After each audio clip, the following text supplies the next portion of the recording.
Hoy quiero hablarte de lo que he titulado La noche después. ¿Qué pasará la noche después del coronavirus? ¿Cómo será la noche después del coronavirus? Sabés que cuando comenzó todo esto del coronavirus, unos 2 días antes más o menos de que se anunciara que no se podía hacer más reuniones, decidimos con el equipo de no hacer la reunión. O sea, antes que el gobierno dijera, nosotros ya habíamos suspendido ese domingo para prevenir. Automáticamente, cuando hay un problema o cuando hay una adversidad, hay 2 tipos de reacciones. Siempre va a ser igual y siempre va a existir así. Hay personas que actúan de inmediato en pensar cómo resuelvo esto, y hay otras personas que no, que simplemente su mentalidad está en qué problema se nos vino y en pensar la gravedad del problema. Siempre vas a tener estas 2 opciones, de mirar lo trágico del problema o de pensar qué hago para solucionar este problema.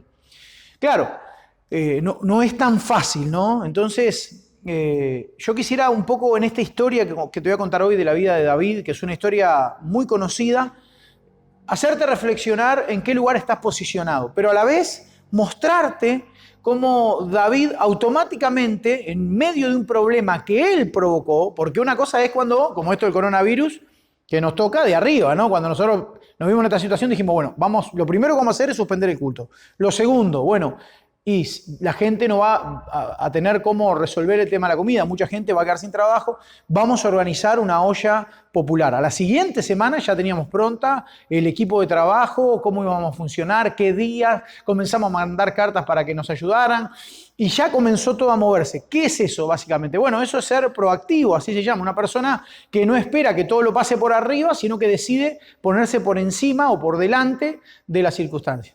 Ahora, este problema, como te decía recién, no es culpa nuestra, esto nos cayó de arriba, ¿no? Cuando un problema te cae de arriba decís, no me lo esperaba, esto nadie lo esperaba, ¿no? Ahora, ¿qué pasa cuando el problema que viene porque vos lo provocaste?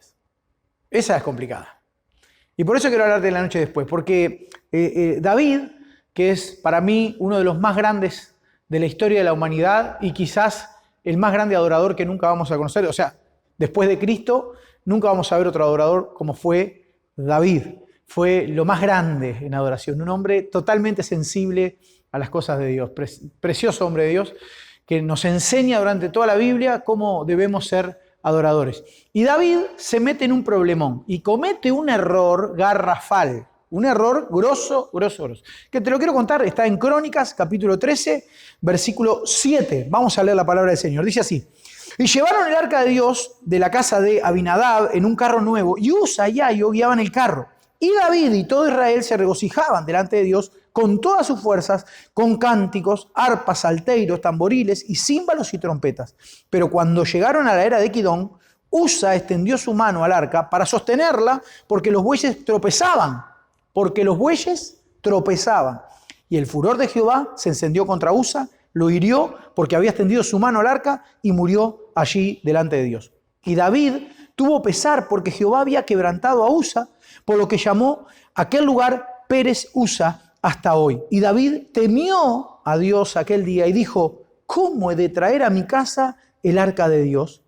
Y no trajo David el arca a su casa en la ciudad de David, sino que la llevó a casa de Obed-Edom, el Geteo.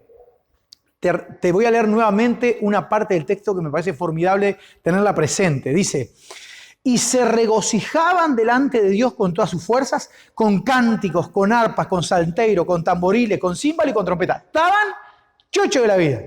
No es que, este es otro punto clave también en nuestro aprendizaje de hoy. No es que solamente le erró David. Le erró con buenas intenciones el pobre. Él tuvo las mejores intenciones. O sea, ¿qué pasa cuando te metes en un problema, en un problemón, porque esto terminó con la muerte de una persona, no es cualquier problema, es un problemón, por tu culpa, pero encima te metes en el problema por tu culpa, pero en realidad fue con buenas intenciones, no lo hiciste con malas intenciones, lo hiciste con buenas intenciones. Es grave y es delicado, ¿no? ¿Qué hago? ¿Qué hago? Hay gente que viene, ¿no? La verdad que no sé qué hacer, pastor, con esta situación, porque estoy metido en esto, yo lo hice con las mejores intenciones y ahora estoy metido en tremendo problemón, no sé cómo salir. Bueno, en realidad lo que hizo David es la evidencia de una persona que actúa con proactividad, una persona que sabe qué hacer en los momentos de crisis. Y querido amigo, querido hermano, vamos a salir de esta crisis, este coronavirus va a pasar, pero la pregunta es ¿cómo va a pasar? ¿Qué nos va a dejar? ¿Y cómo va a ser la noche después del coronavirus? Bueno, primero que nada tenemos que entender que David tuvo una cualidad fundamental que fue verificar qué hizo mal. Si tu orgullo es tan grande que no puedes darte cuenta que, evidentemente, por más que tuviste buena intención y que lo hiciste con la mejor gana, hay algo que hiciste mal en el proceso, va a ser muy difícil que puedas restablecer la situación o de alguna manera hacer que lo que estabas pensando se lleve adelante. David no fue reactivo, David no le echó la culpa a la situación, dijo, pero che, estos bueyes que se están resbalando o este uso, ¿cómo no vas a saber que no tiene que agarrar el arca? No. David dice, ¿qué pasó? ¿Cómo vamos a hacer para llevar el arca? Él se dio cuenta, dijo, tenemos que estudiar qué fue lo que hicimos mal para tratar de resolverlos. Cuenta la historia de dos amigos muy conocidas. Nosotros en nuestra iglesia la conocemos porque le damos nuestras bases, pero si vos lo estás mirando por primera vez, seguro no la conoces. Fueron dos amigos que se fueron a casar. Estos dos amigos van a casar y mientras están yendo allí por el campo, tremendos matorrales, y de repente se le prende a uno de los muchachos una víbora en la muñeca. Se la saca rápidamente de su muñeca y se chupa la sangre y trata enseguida de ponerse a chuparse la sangre y escupir para que el veneno no llegara al corazón y lo matara. Lo que nos deja en claro esta historia es que hay dos tipos de personas. Los que van tras la víbora y la quieren descuartizar a pedazos, ya los mordió, ya los picó, ya de alguna manera les metió el veneno. ¿Y qué hacen ellos? De la bronca, van a la víbora y le pegan hasta romperla en 80 pedazos. Y mientras la están rompiendo en 80 pedazos, el veneno llegó a su corazón y murieron envenenados. Mucha gente es así. Mucha gente se muere envenenada porque no hacen lo correcto que hace un proactivo. ¿Qué es lo que hace un proactivo? Es simplemente decir, no, me tengo que sacar el veneno. No van tras la víbora, se sacan el veneno.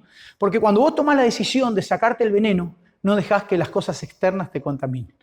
Es necesario que aprendamos a sacarnos el veneno. No vayas tras la víbora. Si querés resolver el problema, no te conviertas en un reactivo que todo el mundo está hablando de los demás.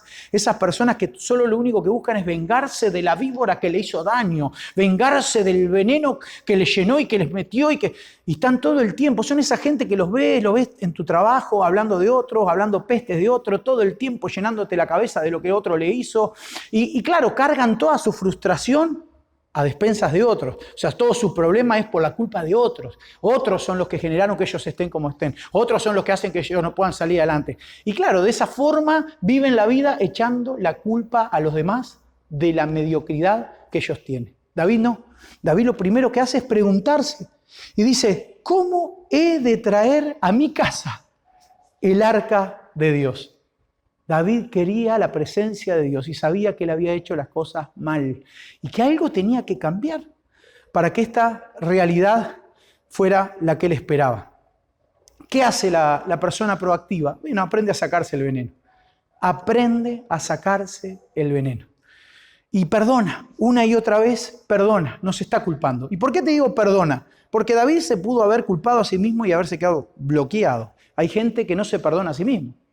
O sea, la víbora no son otros. Ellos no se perdonan de cosas que hicieron. Y claro, ¿cómo vas a salir si en realidad vos no sos capaz de perdonar? Necesitamos perdonar. Y David lo que hace es ponerse a estudiar y decir, ¿qué puedo hacer para que esto comience a cambiar? Es como que la frustración no lo ahogó. La frustración normalmente nos ahoga. La frustración normalmente nos paraliza. O peor aún, la frustración nos hace volcar sobre otros la basura que sentimos dentro. Esas personas, que el esposo o la esposa que está con toda la buena actitud tratando de hacer unas papas fritas, como un gramajo, ¿no?, para su marido o para su esposa, y ahí están cocinando y de repente se le cae el sartén y entra el hijo y se cae y empieza los gritos, ¡salí de acá! Y claro, en realidad en un principio las intenciones eran buenas, pero se cayó el aceite, se frustró por la caída del aceite y en vez de reaccionar bien, se la agarró con el hijo, con el esposo, con la esposa, con todo el mundo. Porque normalmente tendemos a descargar nuestras frustraciones sobre los demás. David dice, algo tengo que hacer, pero la presencia de Dios yo la quiero en casa. ¿Qué es eso? Eso es enfocarse en el círculo de influencia. Aquí en mi costado van a aparecer ahora dos círculos, uno grande y otro pequeño. El círculo pequeño es el círculo de la influencia y el gran círculo que estás viendo es el círculo de la preocupación. Vos sos el que decidís en qué círculo te vas a mover. Si te vas a mover en el círculo de la preocupación o te vas a mover en el círculo de influencia. David dijo, yo me voy a mover en el círculo de influencia. Algo tengo que hacer, algo puedo hacer para que este círculo sea cada vez más grande. Cuando vos te enfocás en el círculo de influencia, lo único que lográs es que ese círculo comience a agrandarse cada vez más. Son las personas que no le prestan tanto oído a lo que dicen los demás, a lo que la gente está hablando, sino en qué hago. Por eso hicimos la olla, por eso decíamos al principio, ¿qué hacemos? Bueno, primero cultos virtuales, culto para niños en la mañana, culto simultáneos, redes por Zoom. Automáticamente no nos pusimos a decir, ¿y ahora qué hacemos? Que la iglesia se nos muere, que se nos va todo. No nos pusimos en el centro de la preocupación. Decidimos salir de ese estado y ponernos en el círculo de la influencia. Cuando vos te posicionás en el círculo de influencia, comenzás a contagiar eso y el círculo comienza a crecer, como está creciendo ahora el círculo aquí, porque la influencia cada vez más grande y la preocupación cada vez es más pequeña. ¿Sabés qué es así? De pronto David entró a darse cuenta que el problema no era errar, el problema es no seguir intentando. Te lo repito, el problema no es cometer errores con buenas o malas intenciones. El problema es que no queremos seguir intentando, porque nos frustramos, porque ya no la erramos. Equivocate, te fue mal, no te preocupes. ¿Qué estás aprendiendo de esto? ¿Qué te va a dejar esta experiencia del coronavirus? ¿Qué experiencia te va a dejar tú haber estado en tu casa? ¿Te conoces? ¿Ya supiste o descubriste cuál es el sueño de tu esposa? ¿Qué es lo que sueñan tus hijos? ¿Qué le gusta más a tus hijos? ¿Qué no? Ahora tenés el tiempo que no tenías antes porque tenías que estar todo el tiempo trabajando y al palo. Ahora lo podés tener. Lo estás aprovechando, lo estás disfrutando, lo estás entendiendo. Cuanto más enfocados estamos en el círculo de la influencia, somos de más bendición para la gente. Y esto fue lo que hizo David. Miren lo que hace. David se da cuenta y dice, che, los escritos enseñan que esta no es la forma. ¿Cómo era la forma? Mira, lo dice el versículo 15, dice, hizo David también casas para sí en la ciudad de David y arregló un lugar para el arca de Dios y le levantó una tienda. Entonces dijo David, el arca de Dios no debe ser llevada sino por los levitas. Oh, se dio cuenta que no era con bueyes, sino con levitas, porque a ellos ha elegido Jehová para que lleven el arca y le sirvan perpetuamente. Pues por no haberlo hecho así, vosotros la primera vez, Jehová nuestro Dios nos quebrantó, por cuanto no le buscamos según sus ordenanzas. Así los sacerdotes y los levitas se santificaron para traer el arca de Jehová, el Dios de Israel. Qué impresionante cómo David se da cuenta y dice, le erré, no era así, no era a mi manera. Vio esa gente que dice, no, yo creo en Dios a mi manera. Ah, bien por vos. ¿No? Es como decir, a mí no me des el manual de este televisor, yo lo voy a hacer a mi manera. Y él le quedan después la instalación 40 tornillos, no sabe para qué sirven la mitad de los botones. Y claro, porque lo haces a tu manera, pero en realidad hay una manera, había una forma que Dios había estipulado, había una forma que Dios había ordenado cómo se debían hacer las cosas. Pero simplemente Él lo hizo a su manera. A veces no es a tu manera. La verdad, esa verdad que vos decís que puede ser relativa, a veces no tiene 20 formas de hacerse. A veces es una manera de hacerse. Y la forma que debía hacerse, David lo reconoce. Y dice, lo hice a mi manera cuando tenía que haberlo hecho a la manera de Dios. La pregunta que te hago es, en esta situación, ¿cómo estás haciendo las cosas? ¿A tu manera? ¿Seguís intentando hacer las cosas a tu manera? ¿O te detuviste un tiempito ya que podés para pensar, che, ¿qué piensa Dios de esta situación? ¿Cómo lo puedo poner a Dios en este asunto? ¿Y qué me dice Él que haga en medio de esta crisis? Porque evidentemente Dios tiene cosas para decirnos. Entonces tu enfoque en lo que verdaderamente puedes hacer llevará a otros a otro nivel. Te lo repito, cuando vos te enfoques en lo que verdaderamente debes hacer, vas a terminar llevando a otros a otro nivel. Porque fue lo que hizo David. David se enfocó, dijo, la forma es a través de los levitas. Preparó a todo el pueblo. Por eso dice la Biblia, dice, así los sacerdotes y los levitas se santificaron para traer el arca de Jehová, Dios de Israel. O sea que hizo que todos los levitas se santificaran para traer el arca. El arca no iba a llegar a menos que ellos también estuvieran preparados. Cuando vos estás enfocado, cuando vos vas hacia un punto, vas avanzando con una meta y normalmente la gente que te sigue empieza a crecer al lado tuyo. Crece, crece, crece. Todos crecen. ¿Por qué? Porque estás enfocado. Tus hijos crecen, tu esposa crece, tu marido crece, tu suegra, todos crecen. Tu suegra no la vamos, déjala ahí. Pero bueno, Todos crecen. Espero que tu suegra no esté en tu casa. Gloria a Dios que no. Que esté en su casa y que crezca con su esposo. Bueno, seguimos. Entonces, para redondear este pensamiento, hay dos tipos de frustración. La frustración privada y la frustración pública. Y esto me parece fundamental que lo entiendas. Si es importante que sepas que tenés que enfocarte en tu círculo de influencia, sumamente importante es que sepas que tenés que enfocarte en la frustración que realmente te daña y profundiza tu vida mal. La frustración privada siempre va a ser peor que la pública. La frustración anterior, ¿cómo era? Pública, la vio todo el mundo, ¿no? Imagínense, todos iban caminando, pingue, pingue, pingue, de repente muere uno. ¿Y quién era el culpable? David. La culpa fue pública, la frustración fue pública. Y uno dice, che, la frustración pública debe ser de las peores frustraciones. Que te dejen públicamente pegado debe ser lo peor. ¿Sabes qué? En parte sí, en parte no. Yo te diría que prefiero la frustración pública a la frustración privada. Y te voy a contar por qué. Y te voy a contar qué es la frustración privada. Mire, Primera de Crónicas dice, pero cuando el arca del pacto de Jehová llegó a la ciudad de David, Mical, hija de Saúl, o sea, la esposa de David, mirando por una ventana, vio al rey David que saltaba y danzaba y lo menospreció en su corazón. Imagínate, venían de una frustración pública, de haber vivido un momento pésimo, malísimo. Viene David, todos contentos, ¡ah! Todos chochos de la vida, contentos, festejándose. Y David, que como te dije hace un ratito, era un adorador empedernido, se empezó a sacar todo lo que pudiera hacer llamar la atención de que él tenía algo de rey. Dice, si acá hay un rey, el único rey es nuestro Señor Jehová de los ejércitos, no hay otro rey. Así que todos iban al son de la trompeta, cantando, saltando, y la esposa mira por la ventana. Y saben que hay mucha gente que este versículo lo malinterpreta, este texto. Porque lo primero que dicen era que como era la hija de Saúl, era una carnaza bárbara esta mujer. Y que no entendía nada de lo que estaba pasando. Como que la mujer era la diabólica, ¿verdad? Ahora, miren cómo le responde David a Mical. 2 Samuel 6:20. David se dirigió entonces a su casa para bendecirla, pero Mical salió a recibirlo y le dijo, ¡qué bien ha quedado el rey de Israel a de dejar al descubierto sus intimidades frente a las criadas de sus sirvientes! Tal desfallatez solo es propia de un hombre cualquiera.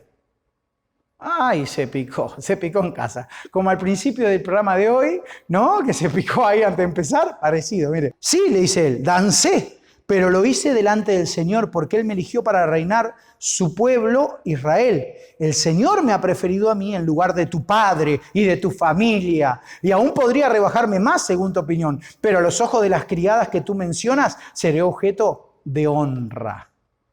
Y acá es la clásica discusión familiar, ¿no? Entra en escena la esposa a pelearse con el marido. ¿Y quién entra en escena? La familia de la esposa y la familia del esposo. Pero básico, sale así a flor de piel, ¿no? Por lo menos no soy igual a tu padre. Sí, vos sos peor que mi madre. Y ahí empezó todo el relajo. Uno dice, ¿qué pasó acá con Mical? ¿Qué mujer hija de Satanás? No era hija de Satanás. Es más, esta derrota, esta frustración privada, es más dura para David, aunque no lo crean, que lo que vivió anteriormente. Imagínate, salís de una reunión súper bendecida o llegás a tu casa porque Dios te habló algo o leíste una palabra. ¿Y qué usa el enemigo normalmente? Alguna situación familiar para tirar por tierra todo lo que Dios quiere hacer en tu vida. ¿Qué usa normalmente? Las personas que más amás para hacer caer por tierra todo lo que Dios quiere darte.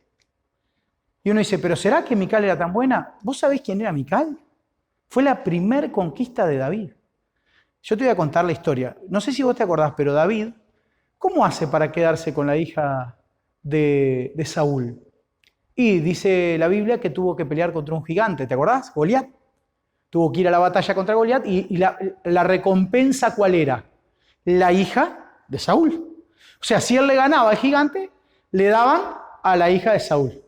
Ahora uno puede decir, entonces ¿cómo sabes que la amaba tanto? Porque en realidad él peleó con el gigante porque el gigante se había metido con su Dios. Está muy bien. Lo que pasa es que esta no era la hija que le iban a dar. Era otra la hija que le iban a dar. Mirá, dice así, 1 Samuel 1:19. Llegó el día en que Mereab debía casarse con David. Esa era la hija que le iban a dar, Mereab. Pero Saúl se la dio como esposa a Adriel el Mehola. Apareció el Mehola. Sin embargo, Mical, la otra hija de Saúl, estaba enamorada de David. Esta parte está genial, porque acá sí entra el conflicto, ¿verdad? Era, ¿quién es el que respondía a David? Merab. Muy bien, venía Merab para David. Y David, claro, imagínense, mató al gigante. Yo calculo que antes de matar al gigante, pero entonces, che, está buena la hija de Saúl, porque no me voy a casar con cabeza amarga. Y dice, no, es bonita. Muy bien, la vara Merab era bonita. Lo mata a Goliat y cuando va a encontrarse, Saúl dice, bueno, me toca a Merab. Y dice, no, se la di a Mehola. Apareció el Mehola y preferí dársela a Mehola. Marchó David. Y dice que se entera David que había alguien que lo amaba y se había enamorado de él, que era más chica, por supuesto, porque era la menor, la que le seguía. ¿Quién era? Mical. Y miren lo que dice, esta parte fabulosa. Dice, cuando Saúl lo supo, se puso muy contento. ¿De qué se puso muy contento? De que en realidad Mical estaba enamorada de David, David estaba enamorado. Era la primera novia oficial de David, pero no novia porque ganó el botín, no. Novia por amor, loco, porque la amaba, porque tenía un sentimiento. Los dos se encontraron, se querían. Entonces Saúl dice, ¡ay, qué bueno! Me lo saco de encima a este garrón, le voy a dar el premio. ¿Cómo le doy el premio? Que mate, miren lo que le pide el desgraciado. Si David quiere con Mical, tendrá que luchar contra los filisteos para ganársela. Y allí los filisteos lo matarán, dice Saúl contando, ¿no? Entonces le dijo a David, hoy mismo te casarás con mi hija. Dígale a David que no quiero que me dé nada por mi hija. Lo que quiero es que me traiga la prueba de que mató a 100 filisteos porque quiero vengarme de ellos. Escuchen. Dice que en realidad Saúl se llenó de envidia de David porque la gente cantaba, Saúl mata a los 1000 y David a sus 10.000. Se llenó de bronca y dice, no solamente que se enamoró de mi hija, que es un gol de media cancha, sino que ahora lo voy a por fin poder matar porque lo que le voy a pedir es que me traiga la prueba de que mató a 100 filisteos. ¿Sabe cómo era la prueba? Tenía que cortarle el prepucio. Traerle el prepucio de 100 tipos. Asqueroso.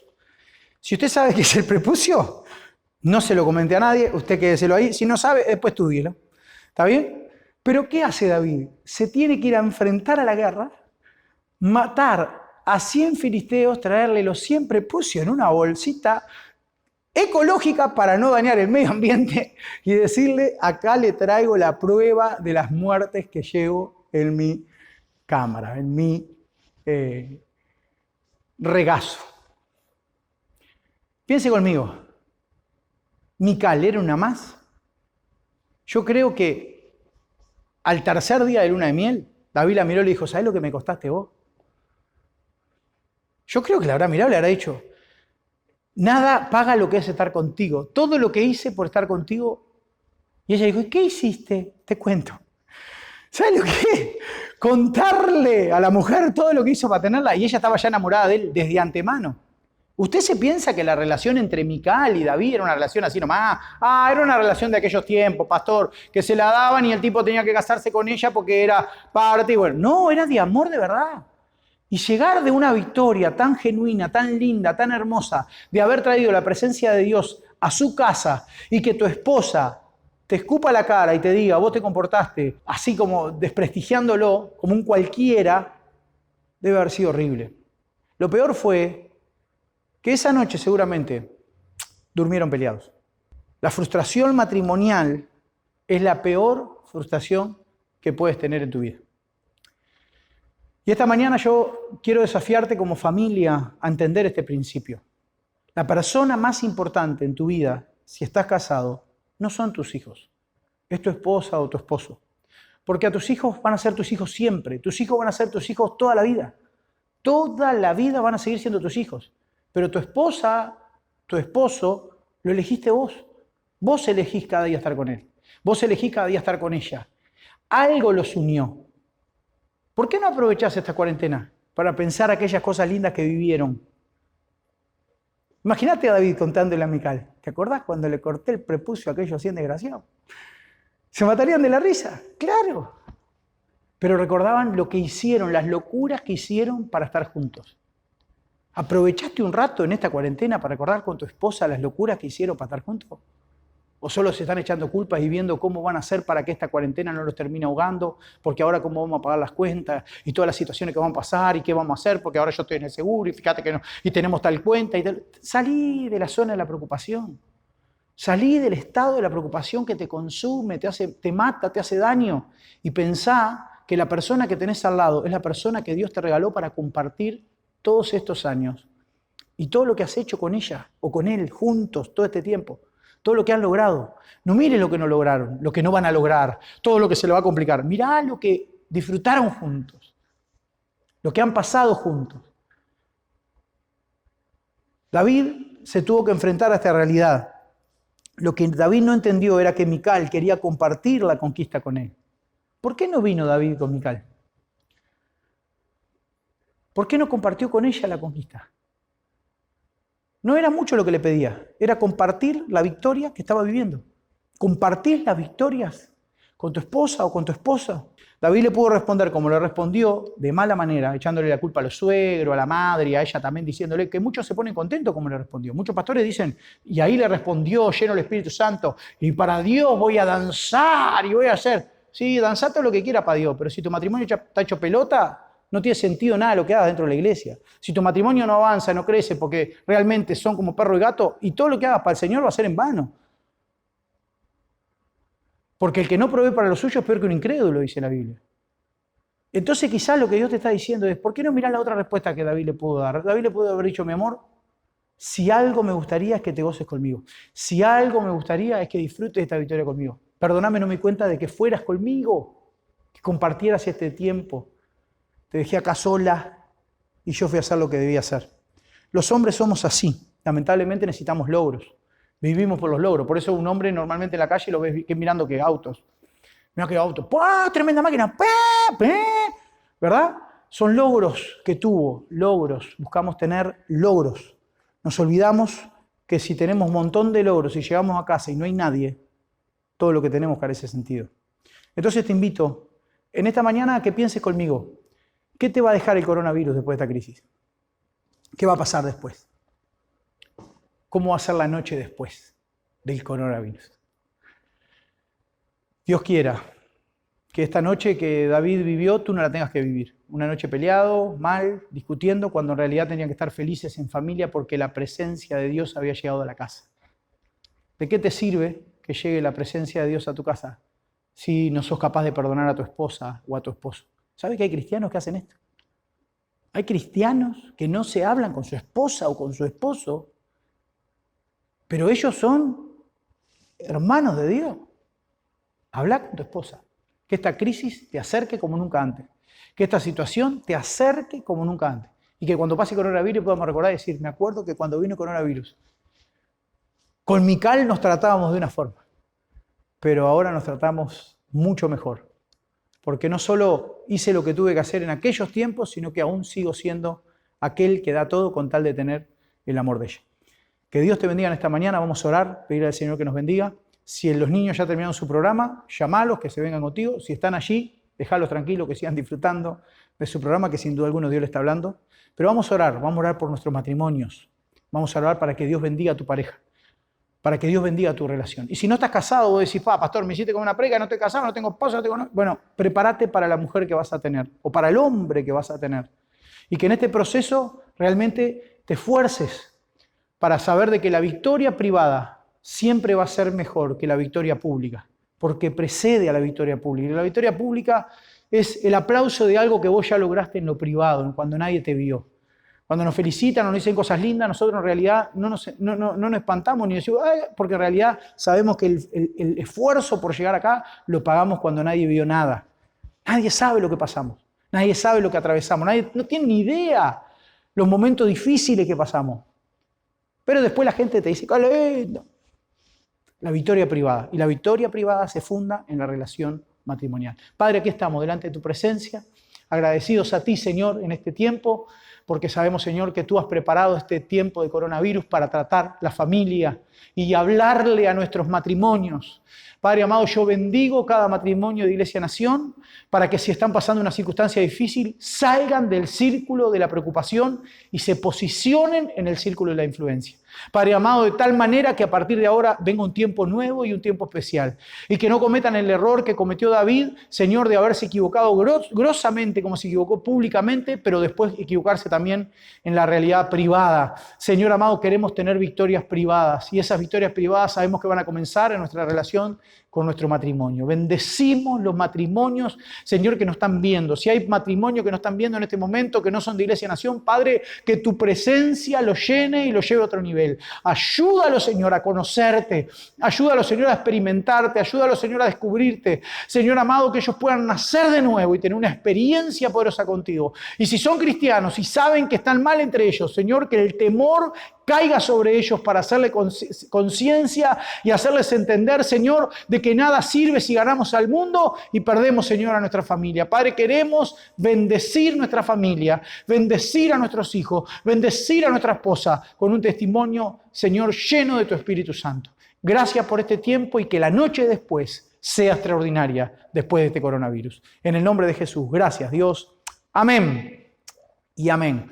Que tengas una semana extraordinaria y recordá, mañana lunes vamos a estar en la iglesia.